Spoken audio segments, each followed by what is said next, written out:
Fala meu bom, fala meu querido, fala meu consagrado, como é que você está? Eu estou ótimo. O que será que Maquiavel diria da situação atual do bonzio, do maravilhio, do perfeitil?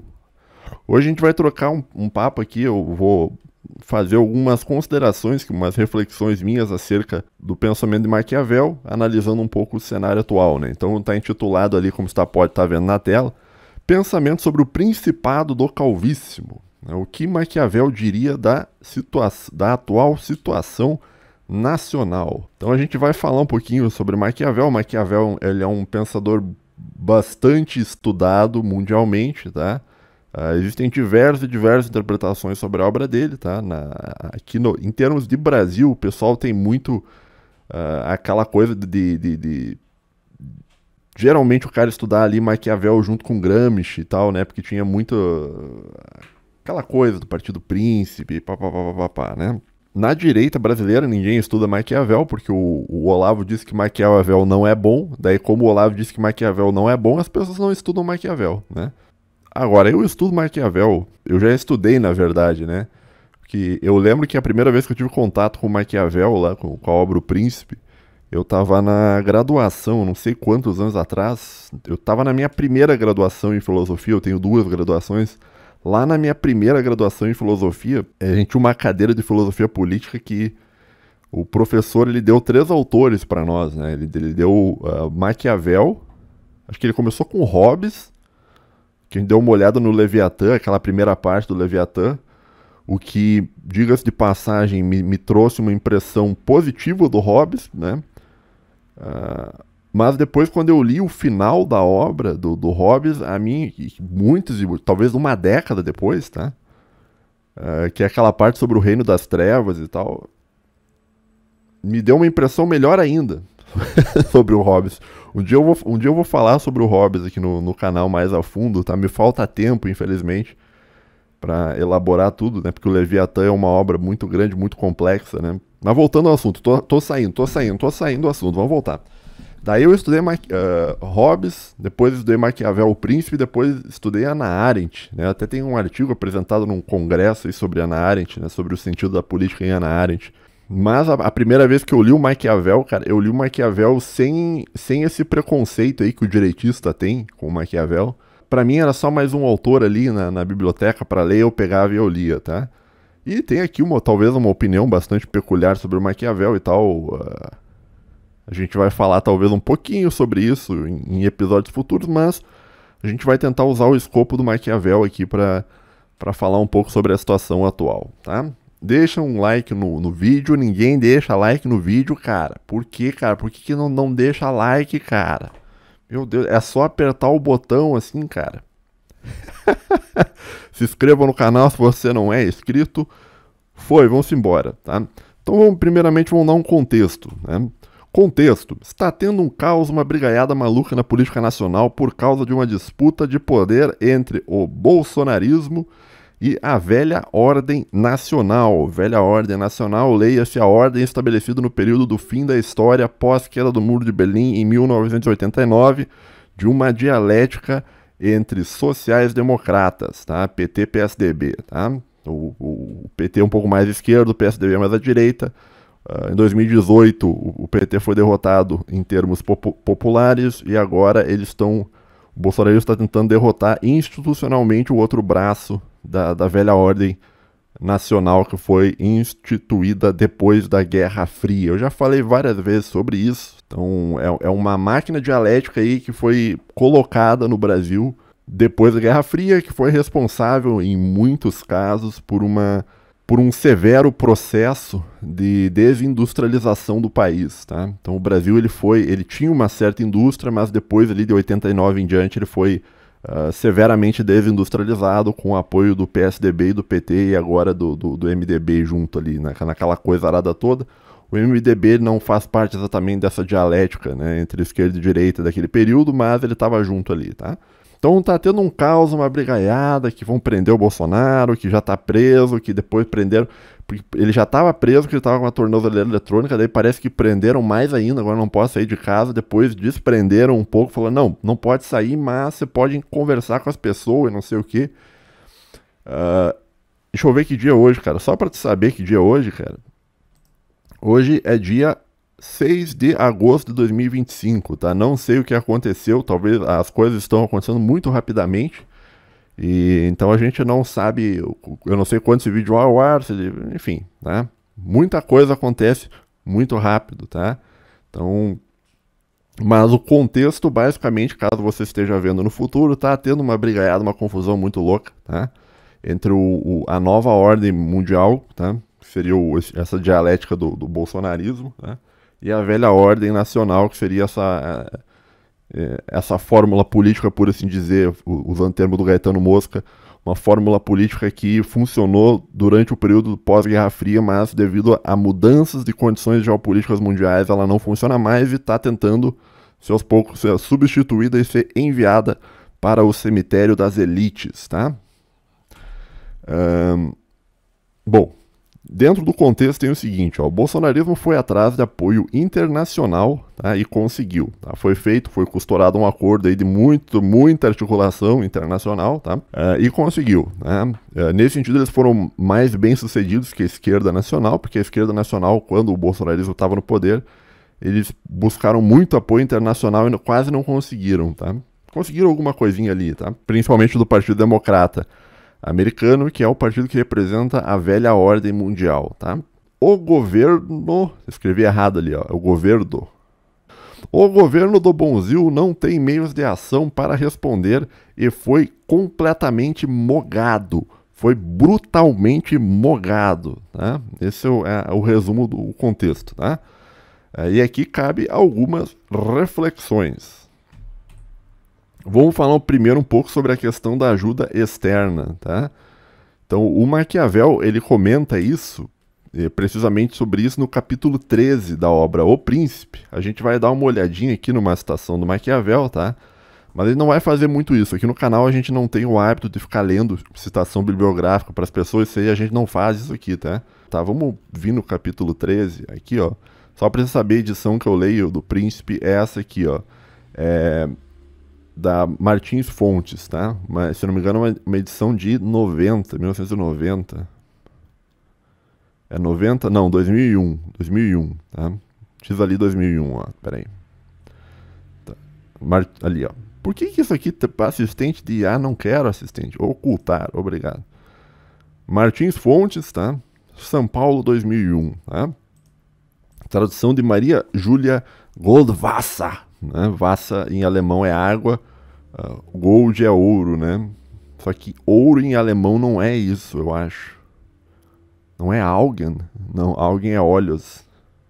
Bom, não sei. Né? Goldwasser, água de ouro, né? Não sei qual é a origem desta pessoa, mas tudo bem. Revisão Roberto Leal Ferreira. Esse aqui tem um nome brasileiro bonito, ó. Imagina que top. O cara tem o nome do cara ser Leal. Leal Ferreira, top, hein? Ferreira é tipo forte, entendeu? Nome bom, cara, gostei. Capítulo 13, deixa eu só ver a página aqui, ó. Tá? A gente não vai ficar aqui, 12 zeros auxiliares, 63, tá?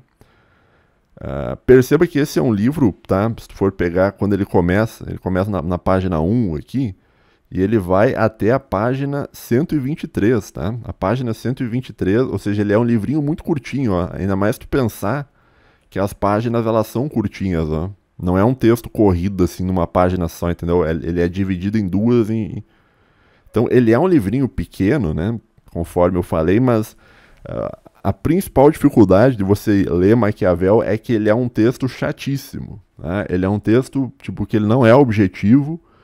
E é um texto que o Maquiavel ele fica te contando histórias, né? Ah, durante o principado de não sei quem lá, pipipi, popopó, porque o reinado de não sei quem, que foi invadido por não sei quem, e depois aconteceu tal coisa, e a atitude tomada foi tal. Bah, é um horror, cara. É por isso que pouca gente lê, cara. Por isso que o olavista ali pega, põe isso aqui pro olavista ler, o cara não tanca não, bicho. Não aguenta, cara, né? Mas não é porque é um texto cansativo, tá, que não vale a pena. Né? É que nem o Kant, Manuel Kant. Manuel Kant é um horror de ler. Ainda mais que pegar e ler em alemão original, lá naquela alemão gótico que ele escrevia, meu Deus do céu. Né? mas é muito interessante, tá? Vamos dar uma olhada aqui, página 63. Ó, aqui, ó, tá, o capítulo 13, intitulado Dos Exércitos Auxiliares Mistos e Próprios, tá? Ele vai falar sobre um principado do rei Fernando de Ferrara, que não sei o que, papapá, mas o ponto que interessa, assim, ó, é essa passagem aqui, ó, tá?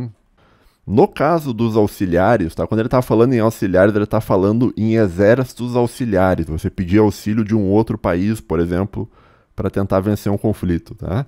No caso dos exércitos auxiliares, a ruína é inevitável, pois são todos unidos e voltados à obediência, a outrem, ou seja, a outro, tá? Enquanto os mercenários, para te molestar, mesmo tendo sido vencedores, precisariam de mais tempo e melhor ocasião, pois não formam um corpo e são organizados e pagos por ti. Então, tipo assim, ele tá falando assim, ó, entre escolher um exército, tá, de um outro povo ou escolher um mercenário, é melhor escolher um mercenário, porque o mercenário é menos pior, tá? E aqui a gente tá vendo em termos de Brasil, né? O bolsonarismo, ele tá pedindo auxílio a um exército externo, tá? Não é nenhum mercenário, é um exército externo, tá? Em termos diplomáticos, por assim dizer, tá? Logo, um príncipe sábio sempre evitará esses exércitos, tá? Então o Maquiavel está dizendo que tanto o mercenário quanto o exército estrangeiro é ruim, né? Logo, um príncipe sábio sempre evitará esses exércitos, valendo-se dos seus próprios, ou seja, é melhor você batalhar com o seu próprio exército e preferindo até perder com suas tropas a vencer com tropas alheias, por não considerar verdadeira a vitória alcançada com armas alheias. Tá? Então aqui ele vai dizer, não hesitarei em citar César Borgia e suas ações, este duque entrou na Romanha com exércitos auxiliares, pipipipopopó, tomou Imola e Furli, depois contratou a Soldo, Orsi, Vitelli, aquela leitura intragável, né, do Maquiavel, né? Mas o ponto que ele está dizendo, né, o Maquiavel, ele chega a dizer que é melhor perder do que você vencer com o exército do outro, tá? Eu não sei até que ponto eu concordo com o Maquiavel com isso, tá? Mas o que ele fala, tá, é que você vencer com as armas dos outros é um problema. O resumo da história é esse, tá? Você deveria... A vitória real, ela é vencida com as suas próprias armas. E se tu for escolher armas dos outros, escolha mercenários e não outros exércitos, tá? Agora, o bolsonarismo, ele escolheu lutar com o exército dos outros, tá? Então, o resumo é que Maquiavel vê algo ruim em vencer com as armas dos outros, tá? Falando assim, bem por cima, tá? Mas daí a questão filosófica é a seguinte, né? Será que a direita tinha outra alternativa, né? Porque me parece que a direita tentou vencer com todas as armas que tinha, né? Então tudo que foi possível fazer foi feito. E não deu. Então assim, a ideia de você usar armas dos outros é tipo assim, foi o último recurso possível, tá? Que é um recurso que o Maquiavel diria que é ruim, tá? Que vai levar à ruína, né? Mas não havia outra alternativa, pelo menos esse é o entendimento de um pessoal aí da direita nacional, tá? E ao mesmo tempo, né, você não pode ser inocente, tá? Ser bobinho em pensar que a esquerda nacional venceu com as armas dela, que é outra questão mais profunda, né? A esquerda venceu com as suas próprias armas? Hoje a gente sabe que não. A gente sabe que eles tiveram muita ajuda dos democratas, muita ajuda de uma série de entidades externas para vencer. Então, o que se trava a ideia, né, o que é importante, talvez, para reflexão é que tu entenda que não é uma disputa entre a direita representa o interesse externo e a esquerda representa o interesse nacional, a soberania, não sei o quê, pipipipopopó. Não, tá? Eu vejo, tá, pelo menos essa é a minha análise, que é um cenário onde tanto a esquerda quanto a direita nacional estão brigando usando armas externas, tá? Então, tanto na visão do Maquiavel, tanto a esquerda quanto a direita estão fadadas ao fracasso, tá? Porque não tem como vencer com as próprias armas, tem que usar armas externas, ou pedir ajuda lá para o Partido Democrata, para o Zeid, para um monte de coisa, ou ir lá pedir ajuda para o Trump, né? Então a situação brasileira ela é uma situação que não é uma disputa entre ter ou não ter soberania. Não, nenhum dos lados defende a soberania nacional. Não há disputa, não há soberania nacional, tá? Desculpa falar assim na cara, não há soberania nacional no Brasil, nem na direita, nem na esquerda, tá? Isso vai muito daquilo que eu falei, a disputa por poder no Brasil, ela é uma disputa para ver quem vai entregar o país primeiro, quem vai entregar o país mais rápido, quem é o mais entreguista, tá? Quanto mais entreguista tu for, maior a chance de você virar um líder brasileiro, tá? Infelizmente, é assim que eu vejo e eu acho que eu não tô errado nessa questão. Infelizmente, gostaria de estar errado, tá? Mas essa dicotomia que estão tentando te botar, olha, a direita é entreguista e a esquerda defende a soberania nacional, né? Se você quiser acreditar em que o Lula defende a soberania nacional, cara, compre isso, tá? Quer comprar isso aí, você compre. Eu não, me desculpa, eu não vou comprar isso aí não, cara. Tá? Porque eu vivi essa época e eu conheço a história do Brasil, cara. Eu conheço a vez que o Brasil tomou um calote da Venezuela, eu conheço a vez que o Brasil emprestou dinheiro para Cuba para ser pago com charuto, eu conheço a vez que o Brasil tomou um calote da Bolívia, eu conheço uma série de exemplos históricos, né, onde a soberania foi violada por essas pessoas que hoje dizem que defendem a soberania, tá? Que não defendem coisa nenhuma, no fim das contas é uma extensão do Partido Democrata Americano no Brasil, da velha ordem mundial pós-1989, pós-queda do Muro de Berlim, tá? Mas isso aí é um assunto talvez para um outro vídeo. Então, o ponto central que eu tô querendo te mostrar é que vencer com as armas dos outros, tá? É algo condenado lá no Maquiavel, tá? E o Maquiavel vê quase como se fosse uma derrota, né? Se tu quiser mais detalhes sobre isso, que nem eu mostrei ali, cara, dá uma olhada no capítulo 13 da obra O Príncipe, né? Um número bem icônico, diga-se de passagem, né? Então é isso. O direito brasileiro foi tentar vencer com as armas dos outros, a esquerda está tentando se defender clamando por soberania, mas todo mundo sabe que eles também venceram com as armas dos outros. Só tem entreguista nesse país, e eu acho que talvez essa questão toda ela sirva para mostrar para as pessoas isso. Eu acho que é preciso que as pessoas entendam a importância da soberania, né? Tanto você ter para que um dia talvez o Brasil saia disso, né? Porque tanto um lado quanto o outro, os dois são entreguistas, cara. É impressionante, cara. Tanto a direita quanto a esquerda buscam vencer os conflitos utilizando as armas de outros principados, né? Outros reinados, né? Seguindo, vamos falar um pouquinho sobre leões. Eu já falei sobre isso em alguns outros episódios, né? No capítulo 18, tá, Maquiavel fala sobre a questão dos príncipes leões, que é uma citação muito famosa. Até deixa eu mostrar aqui, deixa eu achar ela rapidinho aqui para ti, ó. Capítulo 18. Aqui, ó, capítulo 18. De modo devem os príncipes manter a palavra dada. Aqui, na verdade, assim, este capítulo, tá, ele está falando sobre um príncipe manter a palavra, né? Quando um príncipe pode ou não mentir, né? E ele vai dizer que tu pode mentir quando for correto você não manter a palavra, tá? Quando te beneficiar não manter a palavra e tal. Isso aí, mas o plano de fundo que é dado é a questão dos leões e das raposas, tá? Que tá na próxima página, não é essa? Vamos ler esse parágrafo aqui, acho que tá no próximo, se eu não me engano. Tenho quase certeza que tá no próximo, ó. Devemos, pois, saber que existem dois gêneros de combate, um com as leis e outro com a força. O primeiro é próprio ao homem, o segundo é o dos animais. Porém, como frequentemente o primeiro não basta, convém recorrer ao segundo. Então ele está falando sobre quando usar a força, né? Normalmente você usa a lei, mas você pode usar a força. Portanto, é necessário ao príncipe saber usar bem tanto o animal quanto o homem. Isso já foi ensinado aos príncipes em palavras veladas pelos escritores antigos, que escreveram que Aquiles e muitos outros príncipes antigos haviam sido criados por Quiron, o centauro, que os guardara sobre suas disciplinas.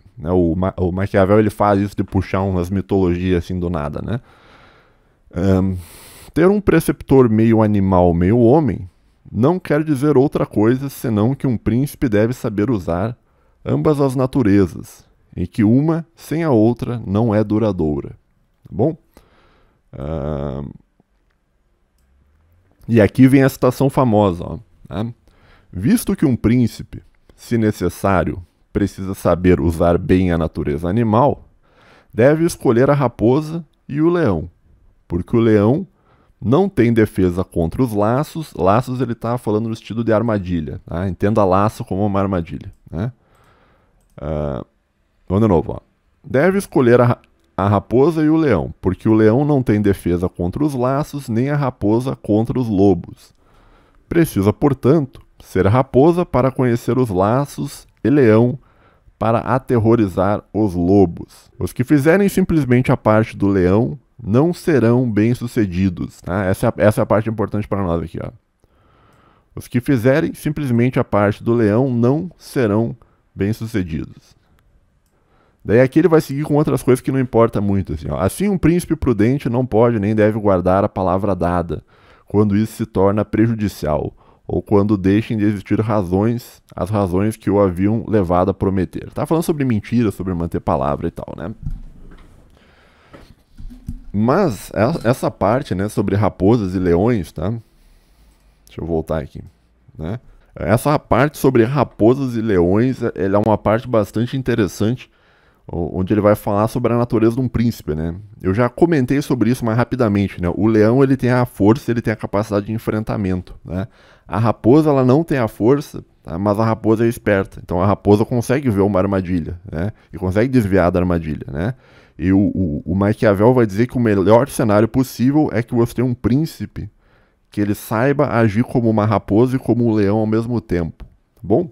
Ou seja um cara forte, mas que ao mesmo tempo não caia nas armadilhas que vão ser colocadas diante dele. Claro que isso é algo extremamente difícil, simplesmente a maioria dos príncipes de vários reinados que existem, geralmente ou eles são mais raposas ou são mais leões. O equilíbrio ali perfeito é muito difícil de fazer, tá? No atual sistema, tá, que a gente tá, eu identifico que o Calvíssimo, né, ele é um príncipe com um espírito mais de leão, né, de enfrentamento, né?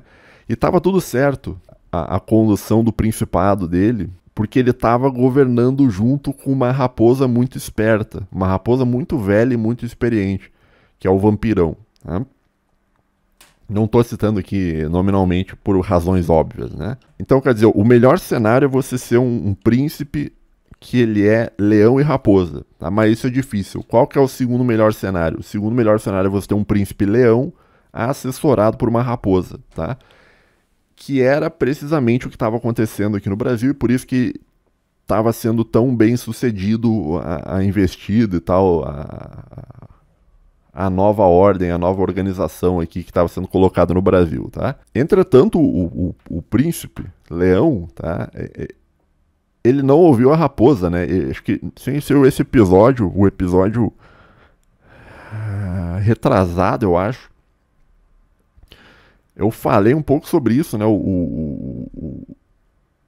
A raposa, ela gravou um vídeo, né? Ela gravou um vídeo. Foi no episódio passado ou retrasado? Não me lembro, né?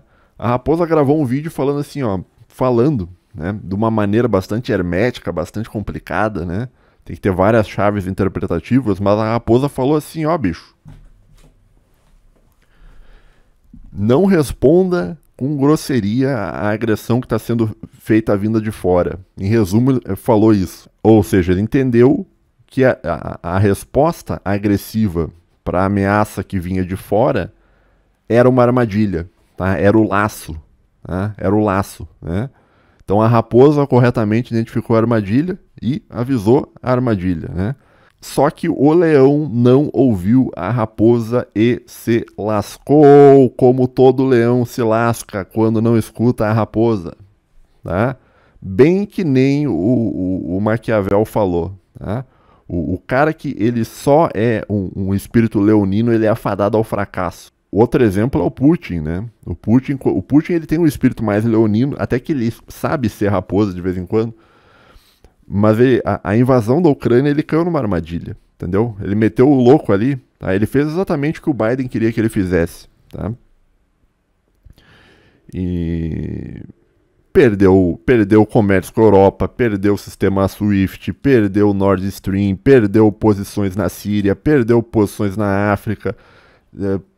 Cara, uma quantia absurda de coisa que ele perdeu porque caiu numa armadilha, né, feita para ele, né?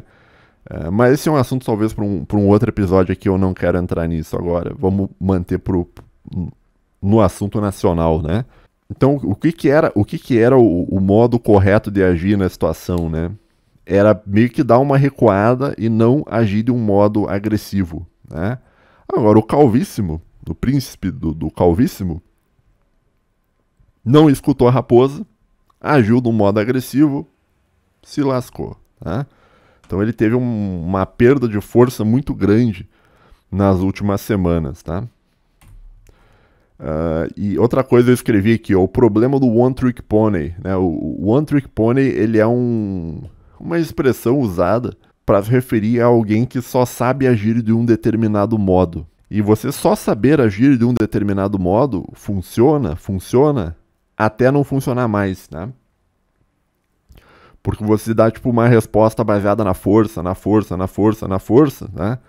Você acaba para qualquer problema você usa a mesma resposta, tá? E isso por si só é algo perigoso, por quê? Porque o teu adversário, ele vai saber o modo que você vai agir, porque tu age sempre do mesmo modo. Então tu se torna previsível, e quando se torna previsível, evidentemente que é muito fácil pro teu adversário montar uma armadilha para você, e você vai agir do modo que você sempre age, e você vai cair numa armadilha, e você vai se lascar, tá? Essa é a situação, por isso que o problema por isso que o príncipe ele deveria ter um modo de agir meio variável, entendeu? Ele deveria, tipo, não agir sempre do mesmo modo. Agora, quando você age sempre do mesmo modo, você se torna previsível. Quando você se torna previsível, você vai cair numa armadilha. A raposa, o vampirão, tentou avisar, não ouviu, caiu, se lascou. Maquiavel estava certo, um príncipe com um comportamento puramente leonino tende ao fracasso. Como é que ele falou aqui? Ele falou aqui, ó. Os que fizerem simplesmente a parte do leão não serão bem-sucedidos. Os que fizerem simplesmente a parte do leão, ou seja, agir sempre com a força, sem ter a astúcia da raposa, não serão bem-sucedidos. Quer dizer, tu pode até vencer uma batalha ou outra, né? Só que para você vencer uma guerra longa, assim, você vai precisar ter mudanças de comportamento e mudanças estratégicas, né? Isso aqui está sendo dito lá no Maquiavel, e isso explica muito do fracasso, né, da atual situação, né? O vampirão tentou ajudar, não quis ouvir, né? It's over, brutal.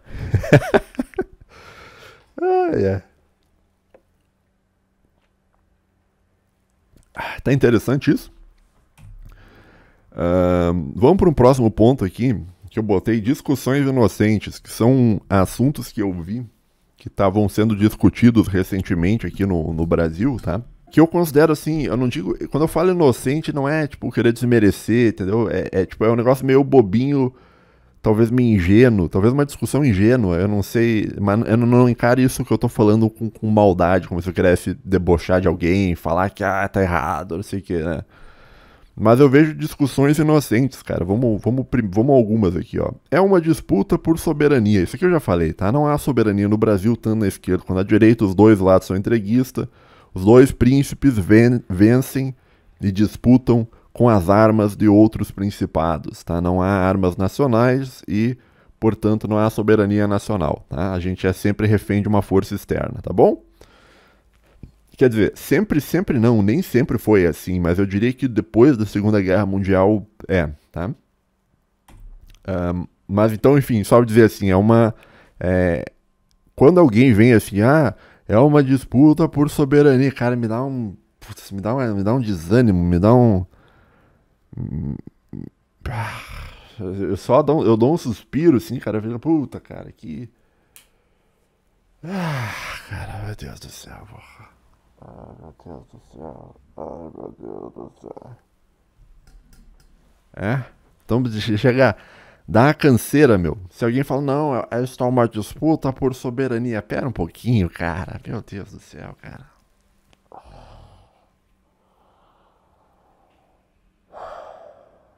Tá bom, vamos, né? Mas por quê? Porque é um pensamento bobo, né? É um pensamento, assim, tipo, não é só um pensamento bobo, é tipo, é um pensamento hipócrita, entendeu? Tipo, o meu lado defende soberania. Não defende porra nenhuma, cara. Né? Agora estão defendendo soberania, a essa altura do campeonato defendendo soberania, né?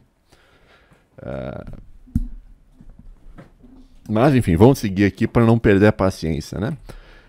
Outra discussão inocente, né? Essa aqui eu vi também, eu achei bonitinha. Se cair o ministro, o PT vai indicar outro nome, né? Eu botei ali, quem fala isso não entendeu a natureza do poder, né?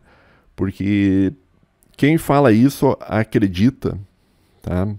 Que o poder político ele está num cargo, ele não está num cargo, tá? O poder político ele possui uma natureza, justamente por ser político, é uma natureza social, ou seja, o poder político ele depende da aprovação dos pares, tá?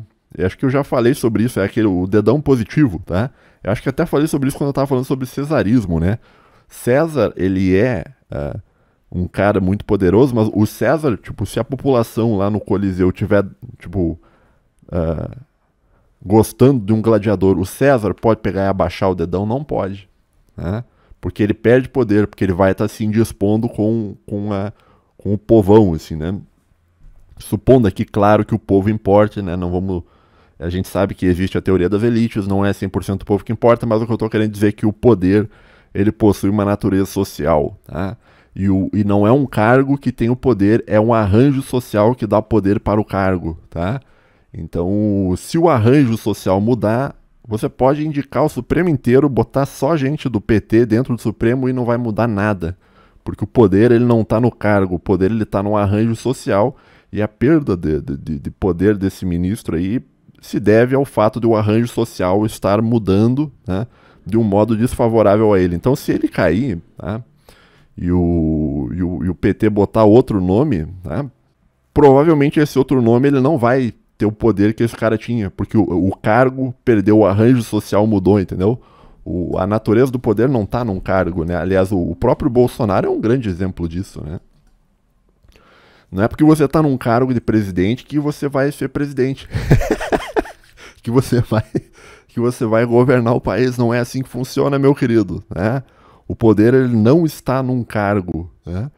O poder, pelo menos a gente está falando em termos de poder político, né? A gente não está falando em termos de poder militar, porque o poder militar de fato ele está no cargo, né? O general manda nos outros, né?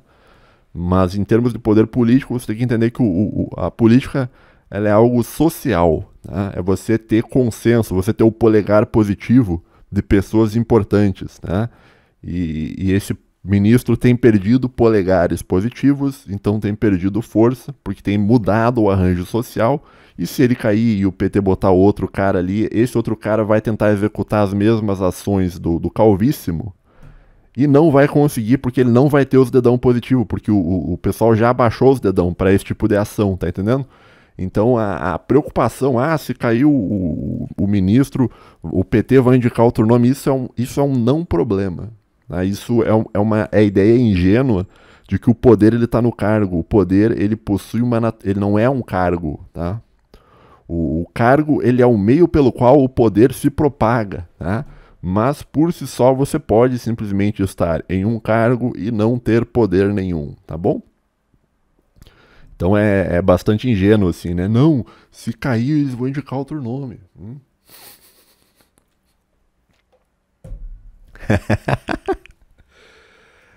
Ai.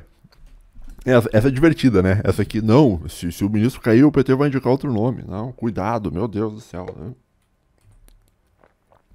Agora, se o ministro cair, entenda o seguinte, cara. Se o ministro cair, significa que o poder saiu, não do ministro, mas saiu do cargo, saiu da instituição Suprema Corte, tá entendendo? Então não é uma questão de o cara preocupado que vai ter um cargo, não sei o que, cara, não, tá? Simplesmente não, tá? Não tô dizendo que os cargos são irrelevantes, tá? Os cargos, eles são importantes, tá? Mas o poder em si, ele não reside somente no cargo, tá? Você pode ser um cara sem cargo nenhum e muito poderoso, né? Como é o caso do vampirão. Que cargo o vampirão tem? Não tem nenhum, pô. Pelo menos eu acho que não tem mais, eu acho, né? Mas seguindo. Outro ponto interessante, né? Isso vai, abre aspas, isso vai prejudicar a popularidade do mito, né? Buscar apoio externo, né? E subir a popularidade da alma mais honesta da história do Brasil, fecha aspas. Essa é uma preocupação que eu vi também, tá? Essa é uma preocupação inocente, porque ela é uma preocupação que ela parte do pressuposto de uma premissa populista, né? Que é a ideia de que o povo que possui o poder, né? E, tipo assim, que quem vai adquirir o poder é quem tem mais votos, né? Não necessariamente é isso, às vezes é isso, né? Mas o poder não tá no povo, o poder tá em minorias organizadas, tá bom? Então, troque a premissa populista por uma premissa elitista que você vai ver que a questão da popularidade ela não importa muito. Você pode ser alguém sem popularidade nenhuma e mandar no país, né? Como é o caso atual, tá bom? Então, a questão de popularidade, tipo, tem também a questão de você acreditar ou não no processo eleitoral, né? A teoria das elites ela vai dizer que, na verdade, o resultado de um processo eleitoral ele é o povo referendando a vontade da elite, né? Tipo assim, a elite escolhe os candidatos, faz a campanha e daí o povo escolhe o candidato que a elite escolheu, tá? Mas não necessariamente porque aquele candidato foi escolhido que ele vai seguir aquilo que o povo fez, entendeu? Aquela questão toda envolvendo a teoria das elites, né? Então, se você acredita que a popularidade é algo necessário para você adquirir poder, você está partindo de uma premissa populista. Eu acho que você deveria, talvez, considerar outros meios de pensar, meios de agir, né? Meios de refletir, né? Meios, sei lá, cara, sei lá. Claro que a popularidade é algo bom, né? É bom você ter popularidade, isso eu também já falei, né? Porque existe a diferença entre governança e governabilidade, né? A governança, eu lembro, se tu é inscrito no canal, tu já me ouviu falar sobre isso. A governança é como se fosse a máquina, como se fosse uma engrenagem gigante, né? E a governabilidade é quanto de força um líder tem e um arranjo político tem para mover a máquina. Quanto mais governabilidade, mais fácil é mover a máquina, né? E a governabilidade ela vem da legitimidade, e a legitimidade vem de um conjunto de polegares positivos das elites e também, de certo modo, um pouco da popularidade. Então, de um certo modo, a popularidade ela é importante, mas o poder ele não reside na popularidade, tá bom? Então, a preocupação que se vai diminuir a popularidade do mito, não sei o que, vai aumentar. Isso aí é um não problema também, tá bom? Então uma discussão bastante inocente, na minha opinião, tá? Porque ela tá partindo de uma premissa populista, não que o povo seja completamente irrelevante, mas não é a questão principal a ser discutida. A questão é o arranjo de poder que está sendo feito, tá? Aliás, se tu é um inscrito no canal, tu sabe, porque eu já falei sobre isso, né? Que o povo, de certo modo, ele tem algum poder, né? Então, por exemplo, o mito, tá? Se ele não tivesse a popularidade que ele tem, por mais que ele tenha apoios de elite por trás, né? Eu não acho que ele ia conseguir se sustentar. Então, a popularidade, eu reconheço que ela é importante, tá? Só que eu acho que as pessoas supervalorizam a ideia de popularidade, tá? É isso que eu penso. Não sei se ficou claro. Vamos para a parte final aqui, que esse vídeo já está muito longo, né? Previsões, né? O ministro One Trick Pony vai continuar fazendo o que ele faz, porque é só o que ele sabe fazer, tá? A pessoa que age sempre do mesmo modo, a gente sabe, vai agir do mesmo modo, vai continuar agindo do mesmo modo. Então o ministro One Trick Pony vai fazer o que ele faz, né? E as sanções vão aumentar até que ele seja parado de algum modo, né? Esse algum modo pode ser outros ministros, o impeachment ou o churrasco, né? Isso aí já tá, isso aí no a questão do churrasco ela faz parte da história do Brasil, tá? Já aconteceu isso na história do Brasil, né? Claro que ninguém deseja nada disso, né? A gente sempre pensa que as opções não violentas são melhores que as opções violentas, tá? Mas a análise que a gente faz baseado na história do Brasil é que esse tipo de coisa existe na história do Brasil, tá? Em períodos de exceção onde há uma grave crise, às vezes a coisa se resolve desse modo, né? A gente pode falar aqui Juscelino Kubitschek, Getúlio Vargas, Teori Zavascki, enfim, tá? Existem vários... esse tipo de coisa acontece, tá? Eu espero que não aconteça. Eu espero que a coisa se resolva do melhor modo possível, tá? Mas essa é uma possibilidade sombria de resolução do problema, tá? Mas é algo que pode acontecer. Que nem eu disse, não gostaria que acontecesse, né? Mas, enfim, capítulo 3, eu botei ali capítulo 3, cara, lá do Maquiavel, não vou ler esse aqui, já tô com preguiça já. Tô vontade de ir embora, tá?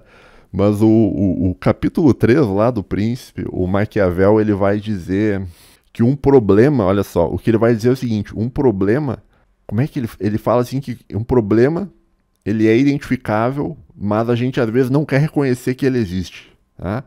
Então o sistema tem um problema, tá? E as pessoas do sistema identificam o problema, tá? Mas as pessoas não querem reconhecer que o problema existe, né? Que o problema é o one trick pony, né? E daí o Maquiavel vai dizer, olha, cara, quanto mais você demorar para reconhecer o problema, mais vai ser custoso você tratar o problema, tá? Se você quiser dar uma lida com mais calma, está lá no capítulo 3 do O Príncipe, né? Então seria melhor tratar logo o problema do que adiar e tratar o problema depois, porque você vai ter muito mais complicações para tratar o problema, né? Outra previsão. O governo do Brasil não tem meios de ação para vencer os americanos, nem meios de ação para venezuelizar. Eu acho que eu já falei sobre isso. Então, não vejo uma vitória do governo do Brasil. Lembrando que o governo do Brasil não necessariamente é o Brasil, tá? Mas isso é uma discussão para um outro... Isso é uma discussão para um outro vídeo, porque é uma discussão bastante complexa, né? Por exemplo, quando tu tá doente, vamos dizer que tu tá gripado, tá? Tu tá com um organismo ruim, tá? Você está gripado, né? Mas você não é a gripe, né?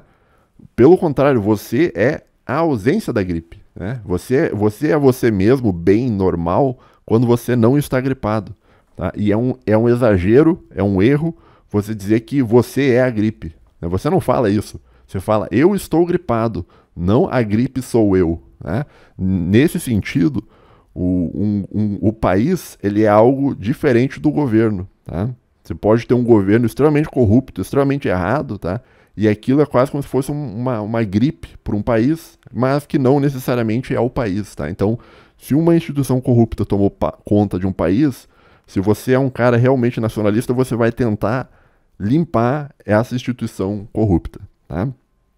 Mas, que nem eu falei, isso é uma discussão talvez para um outro episódio, né? Você não é a gripe. Você não é a gripe, né? Você é você. A gripe é algo que se instalou em você para te prejudicar. Mas não é você. Tá entendendo? Do mesmo modo, um governo de um principado não é o Estado, entendeu? Bom, enfim, não vou me alongar nisso porque, que nem eu falei isso aqui, talvez eu trate em episódios futuros, né? Vamos de novo. O governo do Brasil não tem meios de ação para vencer os americanos, nem meios de ação para venezuelizar, tá? A estratégia correta / racional para o sistema, tá, seria aceitar a derrota logo para ter menos prejuízos, tá? É quase como se eles estivessem shorteando os Estados Unidos, no sentido... você shortear, isso significa tu tá fazendo uma aposta financeira que uma determinada empresa vai quebrar, tá? Tem todas umas operações financeiras por trás, tá? Que isso não importa muito. Mas se a empresa não quebrar e continuar indo bem, você vai tomar um prejuízo enorme, né? Então, você tem que saber reconhecer quando a empresa vai quebrar ou não vai, né? E daí, se tu fez uma aposta errada, tu tem que sair o mais rápido possível daquela aposta, porque você vai perder dinheiro, mas você não vai perder tanto dinheiro. Quanto mais você tiver segurado ali naquela aposta errada, mais você vai perder dinheiro, né? Claro, vai ter o limite ali de automático que cancela tudo, né? Que tu vai ser automaticamente saído, né, do teu short. Mas o resumo da história, né, que evite early and cut the losses, né? Seria você abandonar rapidamente a atual configuração de poder para cortar o prejuízo, né? Porque no atual momento o sistema brasileiro ele está dobrando a aposta e apostando que os Estados Unidos vai falhar na empreitada contra o Brasil. Eu não acho que eles vão falhar. Então eu acho que o Brasil está shorteando os Estados Unidos, ele está fazendo uma aposta errada em cima dos Estados Unidos, né? E o correto seria você cortar logo a questão toda para sair com muito menos prejuízo, tá? É mais ou menos isso que eu penso, né? Não sei se ficou claro o que eu quis dizer. Mas é mais ou menos isso. Tá bom? Então você pega e deixa um like aí no vídeo. Se puder deixar um like, se puder se inscrever, se inscreva aí, tá? Para mais análises filosóficas feitas por profissionais, tá? Valeu, falou, tamo junto, até a próxima e tchau, tchau.